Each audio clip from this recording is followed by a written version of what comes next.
রোজার অনেক ফজিলতের কথা রাসূলুল্লাহ সাল্লাল্লাহু আলাইহি ওয়াসাল্লাম বলেছেন। নফল ফরজ সব রোজাই গুরুত্বপূর্ণ, তবে এই রোজার ফজিলত পাওয়ার জন্য একটু সচেতন হতে হবে। তাই এই হাদিসে রাসূলুল্লাহ সাল্লাল্লাহু আলাইহি ওয়াসাল্লাম এর পরে বলছেন, আস-সাওমু জুন্নাহ ওয়াস-সাওমু জুন্নাহ, রোজা হলো ঢাল, পাপ থেকে ঢাল। ঢাল ফুটো করো না, তাহলে তীর লেগে যাবে। সেটা কেমন? ফাইদা কানা ইয়াউমু সাওমি আহাদিকুম ফালা ইয়াফসুক ওয়ালা ইয়ারফুস, যখন কেউ রোজা রাখবে, রোজাদার, সেজন্য রোজা অবস্থায় কোনো বাজে কথা, গুনার কথা, অশালীন কথা অথবা অশ্লীল কথা, পচা কথা মুখ দিয়ে উচ্চারণ না করে।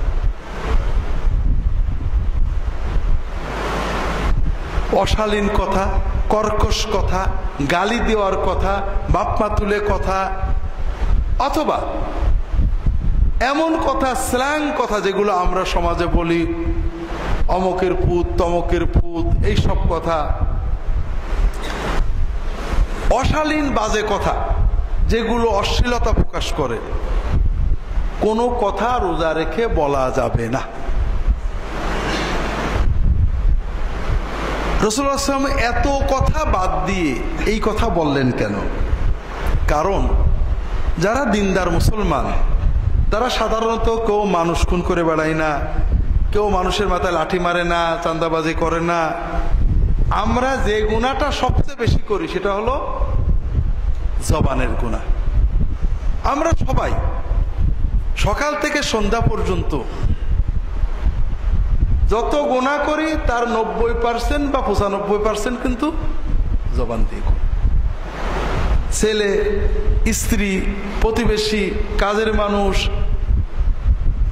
বিভিন্ন মানুষের সাথে যে আমাদের ইন্টারাকশন হয়, তখন আমরা অনেক অশালীন কথা মুখ দিয়ে বলে ফেলি।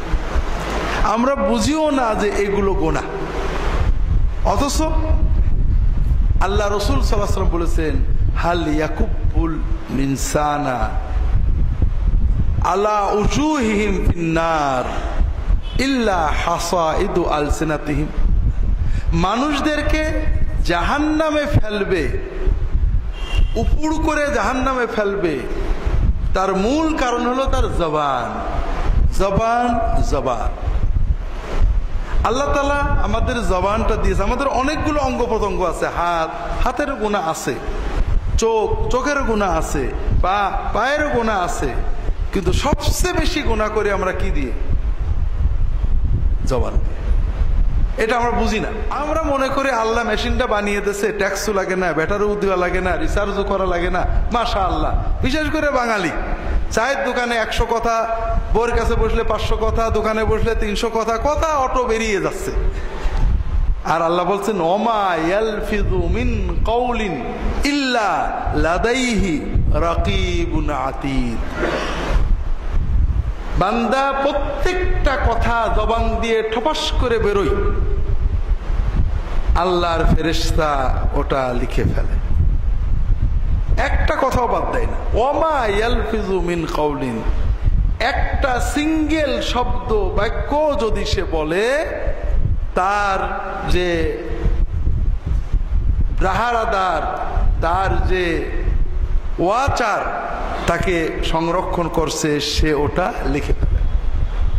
কাজেই এজন্য আল্লাহ রাসূল সাল্লাল্লাহু আলাইহি ওয়াসাল্লাম আমভাবে বলেছেন, সাধারণভাবে বলেছেন, মান কানা ইউমিনু বিল্লাহি ওয়াল ইয়াউমিল আখির ফালইয়াকুল খায়রান আও লিয়াসমুত, যদি তোমার আল্লাহর উপরে আর আখিরাতের উপর ঈমান থাকে, তাহলে কথা মুখ দিয়ে বের করলে ভালো কথা বের করবা, নইলে তালা মেরে থুবা, চুপ করতে থাকবা। আল্লাহ রাসূল সাল্লাল্লাহু আলাইহি ওয়াসাল্লাম অন্য হাদিসে বলছেন, মিন হুসনি ইসলামিল মারই তারকুহু মা লা ইয়ানি, আপনি যদি ভালো মুসলমান হতে চান, তাহলে যেটা আপনার জন্য প্রয়োজন না ওইটা বাদ দেবেন। আপনি দোকানে বসে আছেন, রাজনীতির কথা হচ্ছে, আবহাওয়ার কথা হচ্ছে, আমেরিকার কথা হচ্ছে, দেখবেন আপনি কোনো অনুভূতি ছাড়াই অংশ নিয়ে ফেলেছেন, কথা আর আপনি চাপতে পারেননি, একটা বেরিয়ে গেছে। কিন্তু এই কথাটা বললে আপনার কতটুকু লাভ হবে, আপনার কি পরিমাণ সওয়াব পাবে, কথাটার দরকার আছে কিনা, দুনিয়া বা আখেরাতে এই কথার দ্বারা আপনি কোনো টাকা পয়সা বা সওয়াব অর্জন করবেন কিনা, আপনার স্বার্থ সংশ্লিষ্ট কিনা, এটা চিন্তা করেন না। এইটা হলো মা লা ইয়ানি, অপ্রয়োজনীয় কথা। কাজেই যেটা আমি কথা বলার আগে হিসাব করব। আমি হিসাব করি মাঝে মাঝে, সবসময় হিসাব করি না। গাড়িতে যখন আমরা যাই বিশ্ববিদ্যালয়ে, আমাদের বন্ধুরা গল্প করে, তো আমি গল্প করি, মাঝে মাঝে আমি হিসাব করি যে আমি 9টার সময় গাড়িতে চড়ছি, 9:30 বা 9:40 গাড়ি থেকে নামছি বিশ্ববিদ্যালয়ে। এই 30-40 মিনিটের ভিতরে কয়েক হাজার কথা বলছি, একটাও দরকার ছিল না।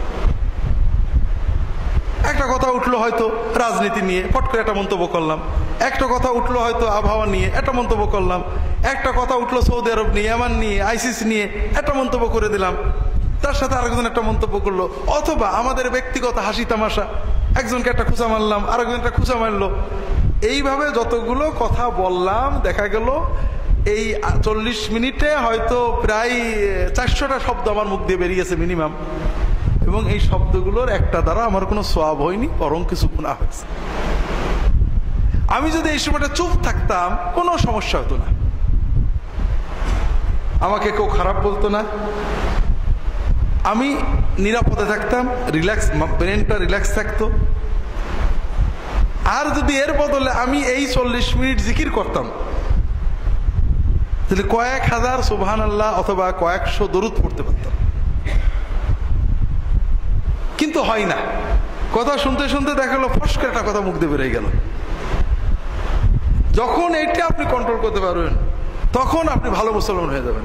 মিন হুসনি ইসলামিল মারই তারকুহু মা লা ইয়ানি। চুপ করার অভ্যাস করেন, প্র্যাকটিস করেন যে আল্লাহ এই কথা শুরু হয়েছে, আমি বসেও থাকবো, কথা একটা বলবো না, ভিতর থেকে বেরোচ্ছে, এইটা বলি। এটা একটা বড় প্র্যাকটিস। বিশ্বাস করেন, আপনি যখন আপনার জবানকে কন্ট্রোল করতে পারবেন, আপনি শুধু আখিরাত না দুনিয়াতেও সফল হবেন। কারণ আমাদের দুনিয়ার যত ঝঞ্ঝাট এখান থেকে আসে। আল্লাহ কোরআন কেন বলছেন, ওয়ালা তাকফু মা লাইসা লাকা বিহি ইলম ইন্নাস সামআ ওয়াল বাসারা ওয়াল ফুআদ কুল্লু উলাইকা কানা আনহু মাসউলা।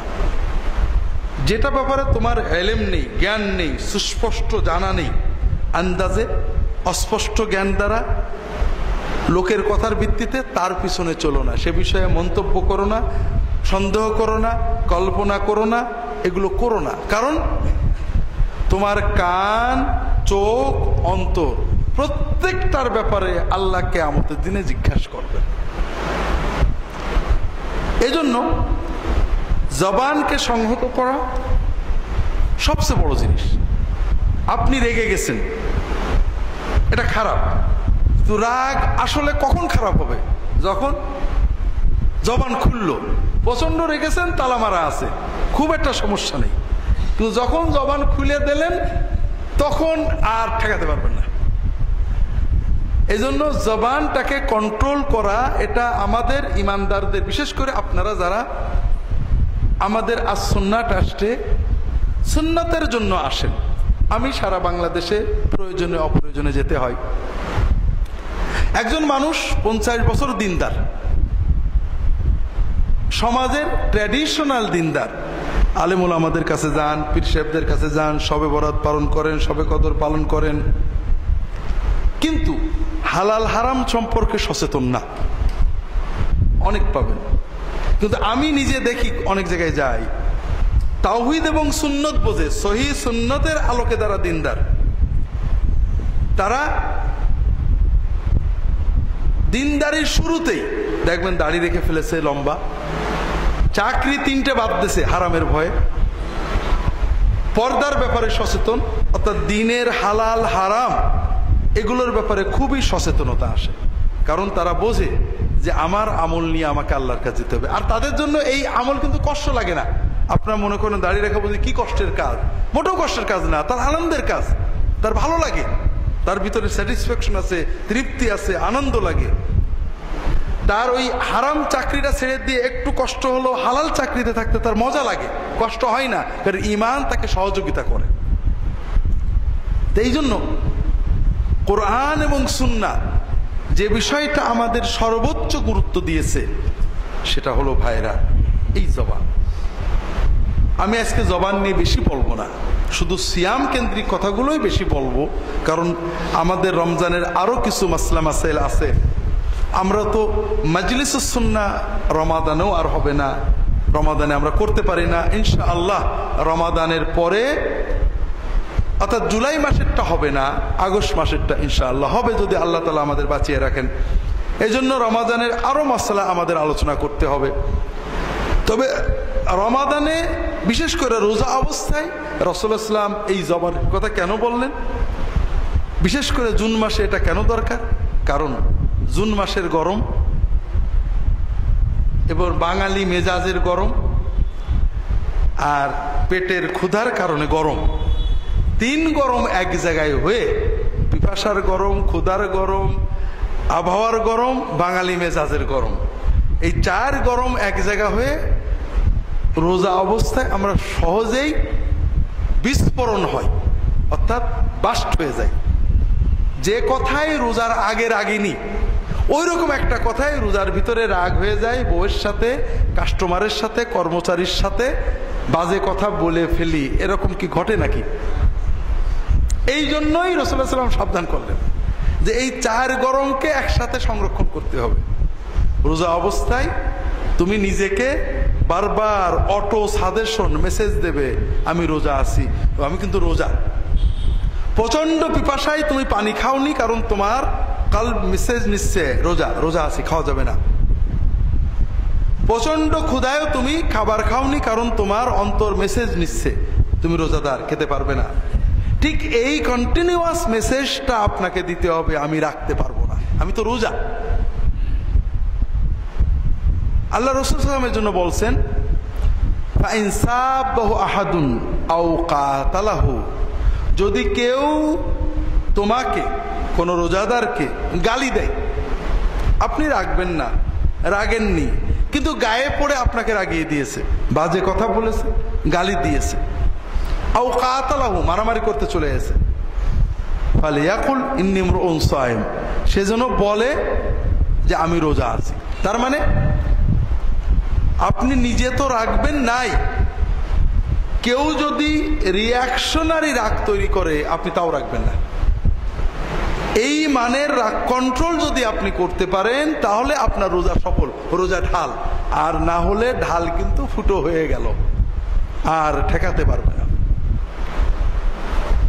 এই রোজা রেখে জবানের গুনাহগুলো আমরা বেশি করি, তার ভিতরে বাজে কথা, স্ল্যাং কথা, অশালীন কথা, বকা কথা যেটা আমরা বলি, আর একটা হলো গীবত করা। গীবত সবসময় হারাম,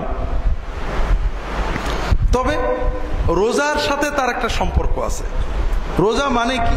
পানাহার ত্যাগ করলাম, রোজার কারণে বিসমিল্লাহ আল্লাহু আকবার বলে জবাই করা গরু, ছাগল বা মুরগির গোশত রান্না করে ভুনে রাখা আছে রান্নাঘরে বা ফ্রিজে, আমি খাইলাম না, রোজা। আর গীবত করা হলো মরা ভাইয়ের গোশত খাওয়া, ভাইয়ের মরা লাশ আছে, আমি ছুরিতে কেটে কাঁচা গোশত কামড়ে খাচ্ছি। আপনি রোজার কারণে হালাল রান্না করা গোশত খাইলেন না, কিন্তু মরা ভাইয়ের কাঁচা গোশত খাইলেন, তে কেমন রোজা হলো? এতে কোনো রোজা হলো না। এই জন্য আমরা সবসময় গীবত পরিহার করব, তবে বিশেষ করে রোজা অবস্থায় আমরা মানুষের সমালোচনাটাই পরিহার করব, কাউকে নিয়ে কোনো কথাই যোগ দেব না। যখনই দেখবেন মানুষ নিয়ে কথা আছে, অ্যাভয়েড করবে, কারণ মানুষ নিয়ে কথা হলেই সমালোচনা আসবে, ব্যক্তি নিয়ে কোনো সমালোচনায় যাবেন না।